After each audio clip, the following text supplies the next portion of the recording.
நம்ம என்னதான் நல்லது செஞ்சாலும் கெட்டதாவே போய் முடியுது. இப்படி எத்தனை பேர் சொல்லிட்டு இருக்கிறீங்க?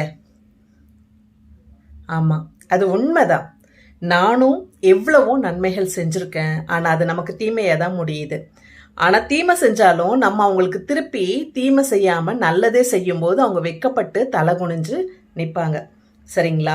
அவங்க நமக்கு கெட்டது செஞ்சுட்டாங்களே, நம்ம இவ்வளோ நல்லது செஞ்சோமே, இவ்வளோ பார்த்து பார்த்து பண்ணோமே, அவங்க நமக்கு எந்த ஒரு பதிலும் தரவே இல்லையே, நம்மளை கண்டுக்கவே மாட்றாங்களே, நமக்கு ஒன்றும் செய்யவே மாட்றாங்களே அப்படின்னு வருத்தமே படாதீங்க. வருத்தமா இருக்கீங்களா? கவலையா இருக்கீங்களா? விடுங்க. நீங்க செஞ்சதுக்கு உண்டான பலன் உங்கள் பிள்ளைகளுக்கு வந்து சேருங்க. அந்த புண்ணியம் உங்க பிள்ளைங்களுக்கு வந்து சேருங்க. சரிங்களா? அதை நினைச்சு கவலைப்படவோ வேதனைப்படவோ தேவையே கிடையாது.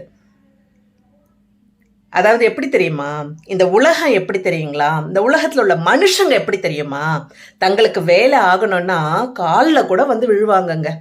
வேலை முடிஞ்சிருச்சுன்னு வச்சுக்கோங்களேன், அவ்வளோதான், அடைச்சா போ அப்படின்னு சொல்லிட்டு போயிட்டே இருப்பாங்க.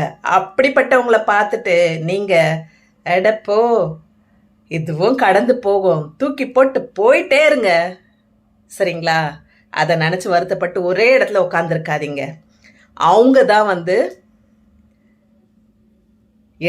இழந்தவங்க. சரிங்களா? அவங்களுக்கு தான் நஷ்டம், நமக்கு ஒரு நஷ்டமும் கிடையாது. சரிங்களா?